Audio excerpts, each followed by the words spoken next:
Well, welcome back to Things You Ought to Know. Happy Friday, everyone. I'm your co-host, Kelby Thinati. And I'm your other co-host, Erica Arnautovich. What are we talking about today? We are talking about sleep. Oh. I'm almost afraid to. I always sleep is not always a happy word in an autism home. Yeah, no, we have some very revealing statistics that we pulled that will kind of give everyone some insight into, and then also kind of share our stories about sleep regression, sleep, all that fun stuff that comes along with no sleep. Yeah. So yeah, I can kind of give you a little bit of overview of how my week went. It's sleep themed. So well, it's very fitting. Yeah, the last, I want to say like 2 or 3 nights, Porter, he does this when he's going through some growth spurts. And so we'll see like this, it's almost like your infant. Like when you look for milestones, it's like Porter you'll see like he's starting to vocalize, words more, or his stemming is reduced. Like he's learning a new skill at school. Like something has, like where he's using more brain capacity, where then his sleep regresses. Yeah. So you can almost always like see the two go hand in hand. It took me a minute to recognize the pattern. Michael is very analytical mindset. And so he recognized the pattern pretty early on in Porter, where it's like if he is, speaking of, we have Parker down here playing. So if you're watching us, you might see the little blondie come into the viewpoint. But sleep has been kind of regressing in the home here this past week. He's woken up at sometimes he'll wake up at 11, between 11 and 1, and we'll notice it's like a night terror. Okay. And we really have had to play detective when it comes to that. I don't think that's the situation this week. I think it's like he's waking up just early. He's not sleeping as long. Yeah. And so he's waking up around 5, 4 sometimes, and you'll start to hear him. And well, Parker, we paused for a second. Parker's back in the picture. So so we're experiencing he'll do kind of the vocal stemming, and he's just loud. And so he pretty much wakes up the whole house when he wakes up. Nothing really helps. Like if we go in there and play with him or try to lay down with him, it doesn't really do anything. He's just awake. He's wide awake at that point. So what we've learned is we put a baby gate on his front door. We don't close the door on him. Okay. But the baby gate allows him to he still feels like he's me. So he doesn't feel like he can still see through the hallway into our bedroom. And, but he's gated, and so he can't get out, and he can't maneuver the gate just yet. So the gate has been a lifesaver for us in those situations, because this morning we were able to kind of go off and on into our own sleep, knowing that he's safe. He's in his room. Yeah. But yeah, that's kind of our week of going through this week is and now Parker, it's they're on opposite schedules, because now I finally got him into his crib in his own room, sleeping through the night. That's a huge feat. But then I'm sitting there freaking out because they are next door to each other. And so I'm like, please don't wake up your brother. Yes. Please don't wake up your brother. We just got him sleeping. Thankfully, sound machines are loud enough where he can't hear them for the most part. That is good. Yeah. So you got good night's sleep, huh? Yeah. Oh, I can so relate. That verbal stemming in the middle of the night. Oh my goodness. It's it's triple loud. Oh yeah. It's like they got a megaphone pulled out under their pillow, and then it's they are really waking up the whole neighborhood. Yes. Yeah. It's how many people can I wake up? Yeah. It's like a game. Yeah. I 3,000% know that. Yeah. I'm what do you because ours is the E sound, so we always equate it to eat during the day. Yep. And so at night, I'm like, what do you want to eat? I'll give you anything. Kid. You want a cupcake? What do you want? Just go back to sleep. Yeah, I don't really give him a cupcake, but yes, that I'm just what do you want? Eat what? Yeah. So yeah, I know that. I definitely hear you on that one.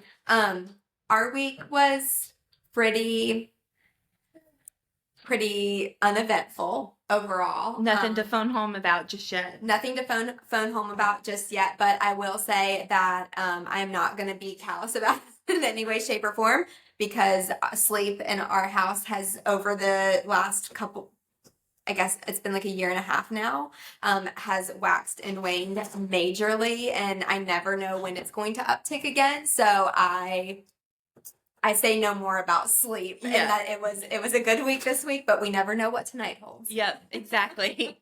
So build on that a little bit. What has your sleep been like? Where did you start to where you're now? Yeah, so Luca, for the first 2 years of his life, was like the dream sleeper. I mean, like I laid him in his crib awake. He put himself to sleep. He slept through the night. It was beautiful. And then it was around 2.5 years old. He just like would wake up. He'd go to has never had a problem going to sleep. He's always fallen asleep somewhere between 7:30 and 8:30 has kind of been his hot spot. It's pushed back a little bit as he's gotten older. He just turned 4 if you weren't here for the last few episodes. But that's always been kind of his sweet spot, is that kind of hour time frame. Going to sleep, beautiful. He was going through this period for it was like 6-7 months, where he would wake up at any time between 12 and like 2 in the morning and just not go back to sleep until like 5 or 5:30. I'm a working mom. I'm getting up at 5:30 or 6 in the morning routinely, because I've got to get lunches packed. I've got to get my kids out the door. So that means he had to get up and out the door to ABA or preschool or daycare, wherever we were, depending on the time of the year.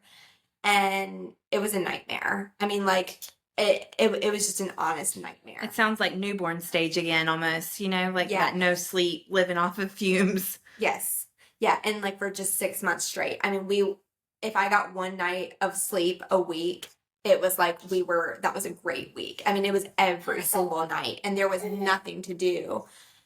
So during that time frame, his previous early interventionist, Cindy Veal, who we've talked about a little bit before, we'll have her on at some point. You guys have to know about her. She's just amazing. She got him approved, which is very difficult to do, but she did get him approved for a cubby bed. So cubby bed has saved our life. So cubby bed, if you want to sponsor us at some point, we're here for you.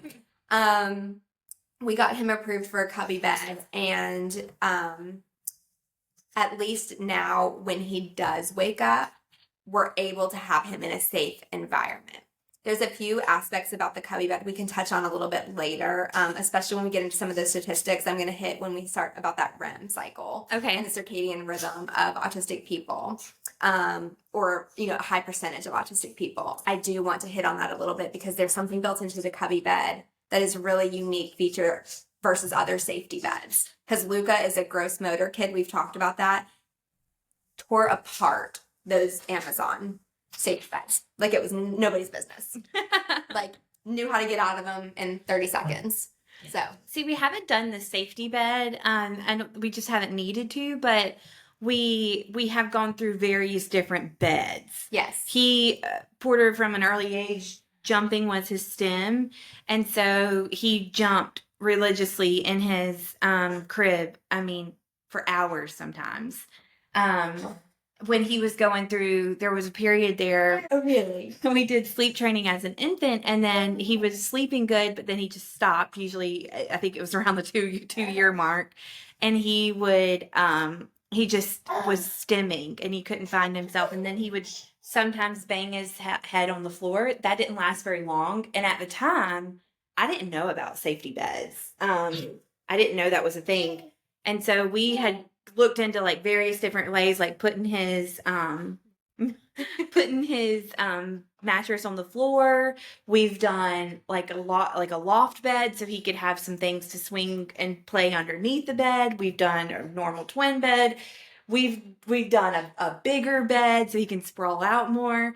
We've done it all. Right now, the mattress is on the floor, and we have that nugget. They used to be a big thing a few years ago. Now I think there's copycats everywhere, but it's like the fort building spun, like foam, memory foam. Like there's 2 of those that fold and then 2 of the little triangles. Yes. We have the nugget beside him, so it's kind of like the whole half of his room is like a bed basically with all of his stuffed animals. We can't keep a pillow cover on a pillow for the life of us. So I've just given up on that. We are just doing regular pillows with no pillow cover on them. Are you going to Miss Erica? Oh, he's like, no. But that's I want to dive into a little bit more about the cubby bed and the benefits that it's brought to you. Before we do that, though, you want to read off some of those statistics, and that'll lead us into that part of it. Yeah. Okay. I think the first one was that 80% of people with autism like have some type of a sleep disturbance. Yeah. And it's between ages 2 and 5. Yeah. And it's interesting because both of our boys, pretty good sleepers, sounds like up until about age 2, and then somewhere in that 2-year range, they just had some regression. Maybe now that Porter's 5, I'll start to see some better sleep. That's right. He's doing much better. As he's gotten older, he's done better. I will say that. But it's so common. Yeah. And it's not something you hear about it all the time with a newborn or, something like that. But you don't necessarily hear about it in this autistic community of people of trying to figure out like how to help them. Yeah. So what kind of different things? I know you've got like a regimen that you do, that you prescribe to your kiddos too, within your clinic. Yes. So if you could kind of walk us through what that is, and then maybe we can dive into the cubby bed too. Yeah. So, I tried, reluctantly, I tried melatonin for Luca. And again, melatonin, for those of you who don't know, a lot of you probably know because you've either tried it or heard. Melatonin is very good at helping you go to sleep, but not stay asleep. And so I was like, this isn't going to work. It didn't. And actually I just saw more behavioral issues out of Luca. So we tried a very natural melatonin. It was no good. I then went to one of my coworkers and we kind of talked about everything. And like this had been going on for months at this point. Like, I tried all the natural, like, the routine, the how to just lay with me, the co-sleep. I tried everything just to like survive. And before we kind of started like the supplements medication route, we tried clonidine for a period of time, and it again helped him go to sleep even faster. But there was just no there was no change really. Maybe we did consistently get 1 or 2 nights of sleep a week, but it wasn't enough change that I felt comfortable keeping my, at the time, I think he was not quite 3 or just turning 3-year-old on that medicine. So we took him off of that pretty quickly. I think we did 1 30-day, maybe 45 days worth, if that. Took him back off of that. And that was like throughout the time we were working on getting the cubby bed approved. This is probably 3 months into that 7+ month, like, hell period. I don't know how else to call it. Can I say that? Yeah. Okay. Hell period. And so, I, then with my brother, who is a hospitalist and is like super big into supplements, started looking into like really big, I just wanted supplements. So looked into magnesium, which is something that is a very common one that people use. But we did magnesium L-threonate. And it is an adult dosage of it. But a lot of people with autism metabolize supplements and things very differently from that of neurotypical, especially when you're talking about things that affect neurotransmitters, to help with sleeping. So even though he was, about 3 years old, he was taking 2,000 milligrams of magnesium L-threonate. We use the Nutricost brand. We'll link everything down below, or you can look at our Instagram page, and we'll have links to these things. And so we did that, and then we did inositol flavorless powder. So I basically opened 3 capsules of the magnesium L-threonate into his nighttime milk. And then I started with 6 scoops, which is, yes, it sounds very high. I've had parents' mouths drop when I say this. It is 6,000 milligrams of inositol. That's where we started. Inositol is just like a complex carbohydrate. The way I kind of like describe it is it's just kind of putting you like into that, like, it kind of helps them stay asleep. I like to think of it as like a carb coma. Like, think if you just ate like a really big bowl of pasta and you just like go take this like really great nap.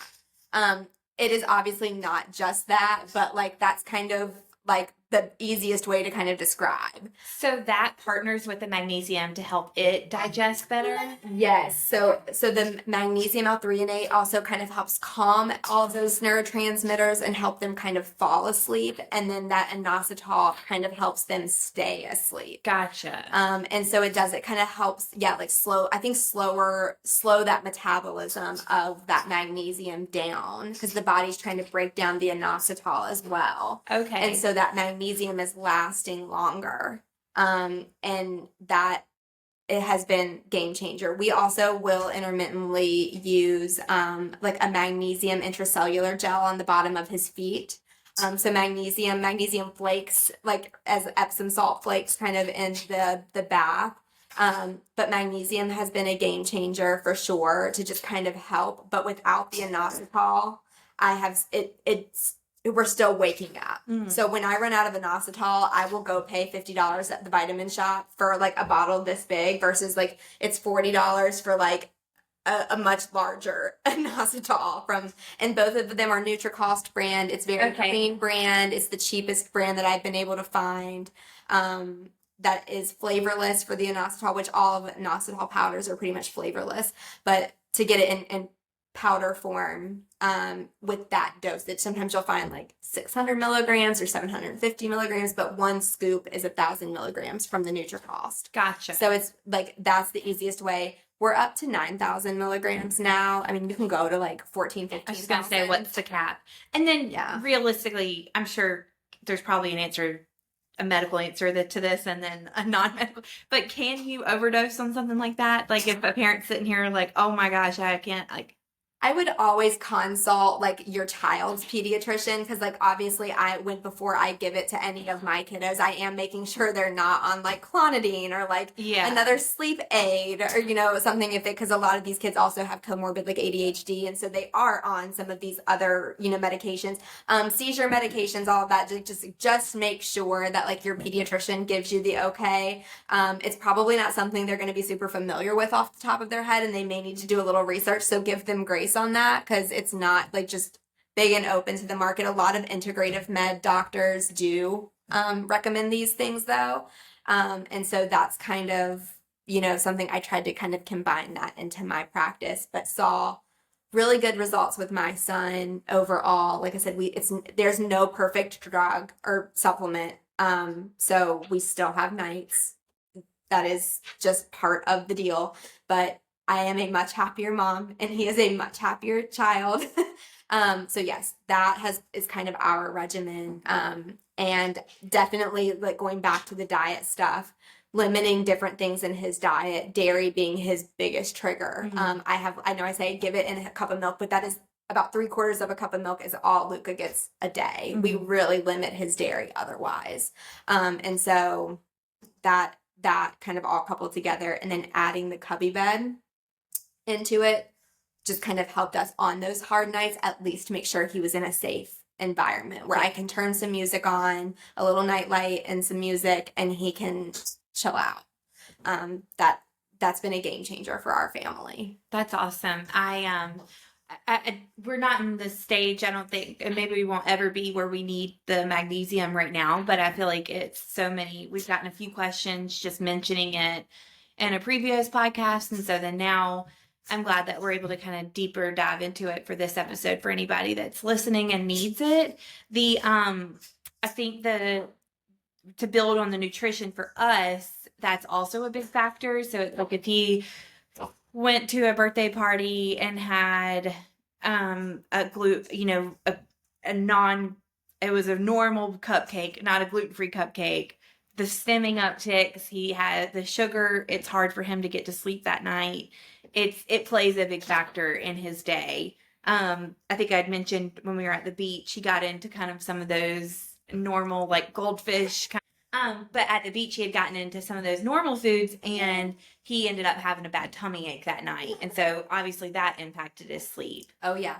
It's something that we have found. It's a direct link is nutrition and sleep, and it's when you want to have an easier moment and give them that thing that they're asking for, you know that you're going to pay for it on the back end with their sleep that night. You could almost guarantee it, because Porter will have a hard time getting to sleep. So you'll see him stimming, hearing him vocal stimming in his room sometimes until 11, 12 a.m. if he has had that treat. Yeah. And then too with him, it's if he doesn't nap anymore. And what we had found is that if we did any kind of nap, we had to cut it less than 20 minutes so that he doesn't get into that REM cycle. Yes. Because if he got, even as like a 2-year-old, if he got into that REM cycle and we had to wake him up for whatever reason, it was a short car ride, 30-minute car ride, it was an hour and a half of a meltdown to try to get him to regulate his body. And we were new to the autism diagnosis, and so it was really hard to figure out like what those tools were to get him to feel better. And so we ended up like that kind of, we didn't go a lot of places that were less than 30 minutes, that weren't 30 minutes or less, because it was tough. We knew if he was gonna fall asleep in the car. He liked to sleep in the car. Yep. But it was going to be a nightmare. There was no point even going, because for an hour and a half to 2 hours, he was going to be having a meltdown. Yep. And so what we've done now is like if he does fall asleep in the car, and we know it's it happened, he just got exhausted at the pool or something like that, we still try to keep it to less than 20 minutes of a nap. And then if he by chance goes over that, then we just know we're going to start bedtime routine later that night. And we try to do everything we can to help him feel better. So it's like doing an Epsom salt bath. We do the lavender scent because it helps him kind of calm down. And so we'll do that. We will play with him a little bit harder before bed, like do a lot of deep pressure. And those types of things are like his tips and tricks that works for him. Yes. Yeah. I think that's really good to like, I think like the biggest like nugget like of information of that is just one, go with what works for your kid. Like if you know like our kids are similar in the sense of they both really like that deep sensory input. So like, you know, like the deep pressure or like kind of roughhousing a little bit more, getting some of that like that sensory need met for them, but also like setting those realistic expectations of we just know we're going to start bedtime later. Yeah. Like there's no magic cure. And that the very first thing I'll ask a parent when they call me and they say like the magnesium, that what you said, it's not working. The first thing I say is, what's their diet like? Mm-hmm. That's my very first combat question is what's their diet like? And typically 9 out of 10 times, once we've then tweaked the diet also, they call back and tell me it works. So like, okay, yeah, they're sleeping. Or like, I'll see them next time. And I'm like, okay, good. Yay. You know, I think it's to say it is one thing, but then for them to like see it happen, it's a huge difference. That's how I have to see it to believe it, basically, is how I work.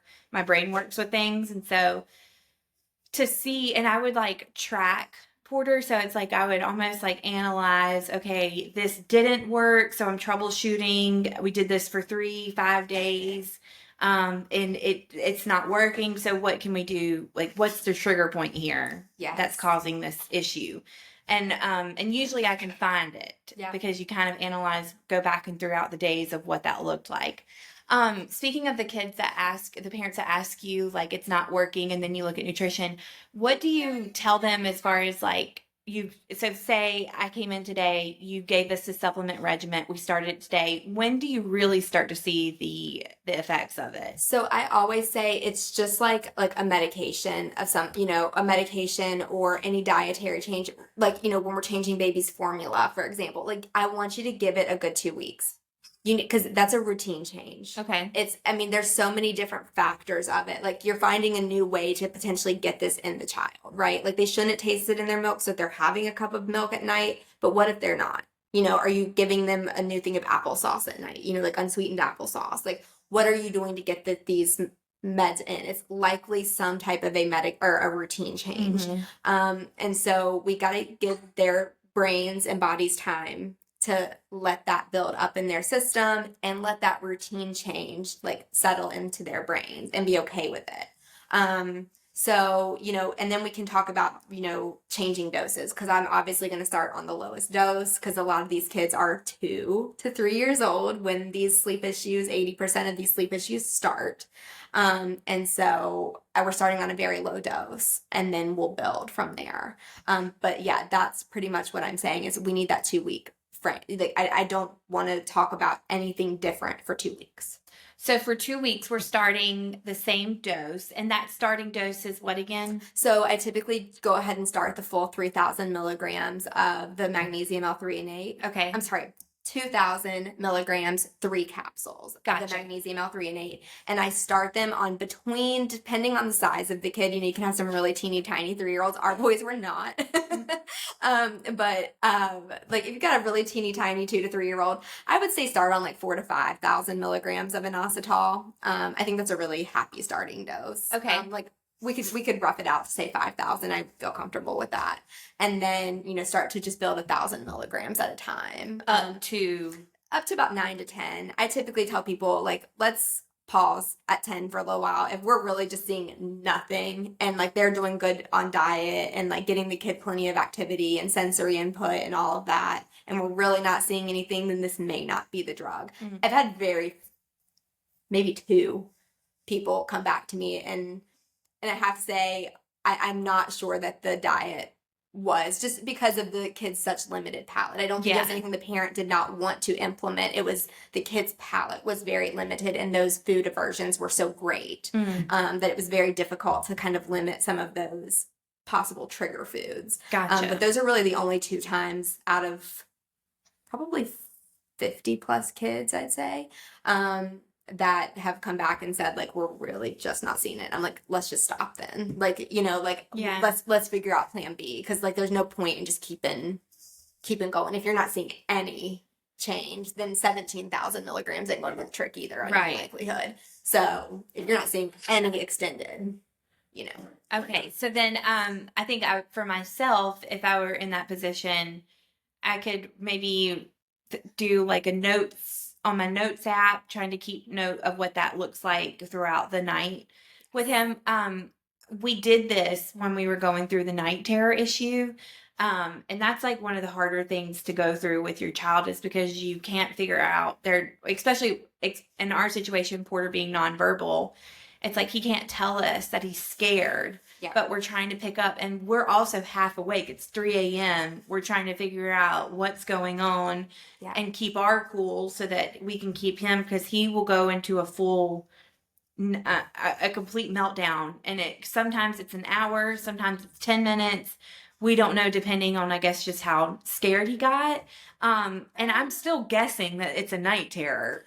But my mother instincts is telling me that's what it is. Yeah. Because what I've done is on my notes app, I've started to, when we had like a long stretch of them, I started to, even at 3 a.m. before I could lay my head back down, I would just make a quick little note of, okay, it happened from 2:50 to 3 a.m. The thing that helped him get back to sleep was deep pressure and singing, or deep pressure. So we just try to think of different, like, and I'll note that, and that's that. And I'll tell you, our BCBA with ABA therapy is the one that told me to start doing that, because they're all about the data. Yep.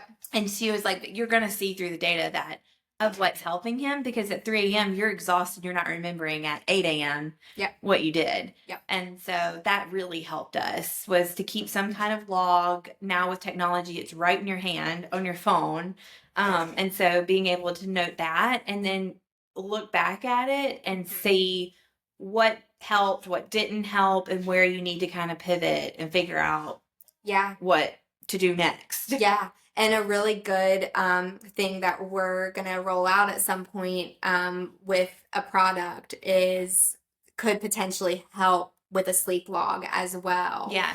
Just having some place that, you can jot it down, you can keep it beside your bed and jot down. We call it symptom diaries in medicine for like headache or bellyache or, and I'll often ask patients to do that for like, if I think it's acid reflux or if I think they're just having like, it's very common in kids to get headaches. And so like if I'm removing like red dyes from their diet or gluten or something, I'll ask them to keep a symptom diary. So I basically want a synopsis of their day is what I say. Give me a brief overview of what you ate, making sure you drank okay. Did you get enough sleep? And if so, were there symptoms? Were there not symptoms? If there were symptoms, what time were they? What was kind of happening around that time? And what made them better? Mm-hmm. What made them better or worse? With our kids not being able to say it, like you said, we're using our detective skills on trying to figure out what those were.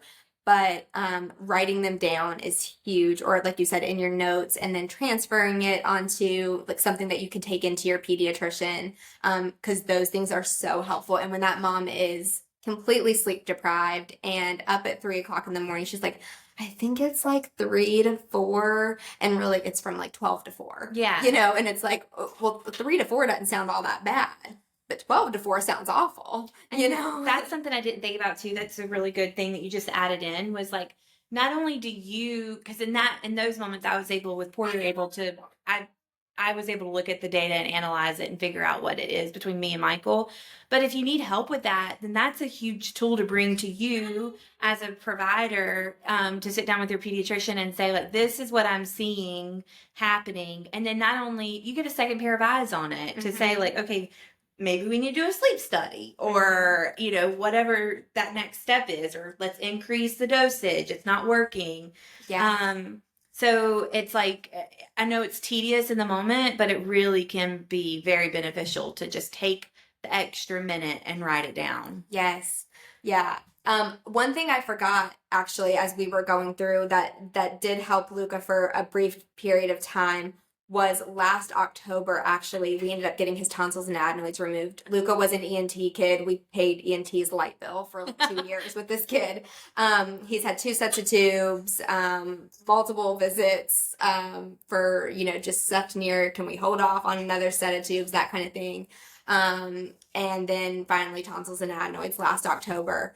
And Luca was always, before, a mouth breather. He kind of sounded, I don't know if you guys will get this reference, all of you, but Hey Arnold from Nickelodeon, that kid who would always like walk up behind and do the Yep. like that. Like, so when Luca would actually focus on something that he was interested in ABA, it was always kind of a joke. Like they would always say like he was kind of like, like that was like his focus. So he definitely stopped doing that, and we saw less drooling for a little while with Luca. He was mouth breathing, and that did help a little bit with his sleep too. Okay. So making sure that like anatomically with a sleep study or like an ENT visit, that there is nothing going on with the child, up in their head and neck region that could, just because they have autism, we want to make sure we are still doing that physical assessment as healthcare providers. Like, don't just jump to one thing. Like, we want to make sure we're looking at the full picture. So some colleagues really helped me, because I was just like, it's his autism. Like, now with a patient, I don't think I would do that. Just like legally, I don't think my brain would let me do that. But like with my own son, I'm like, it's his autism, I'm sure of it, and so, and yes, I do think that was the big portion of it. But like, we got some other reprieve, a little bit more reprieve too, with looking at his full picture.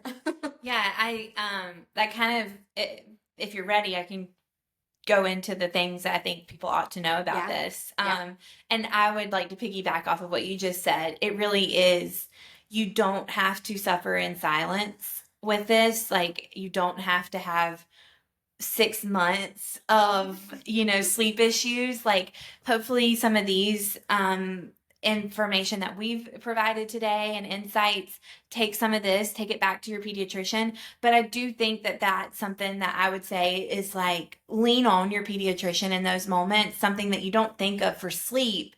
That really is something that they can help you with, because just like you're saying, you didn't think it was something medically, but it ended up not being autism. It ended up being, the combination of. Yeah. And that's usually right how we see it. It's not always just autism. It's usually not just autism. Yeah. It's usually that plus something of the why behind the behavior. Yes. And not to say it's, I mean, sometimes it is that way. It's just the autism, but yeah.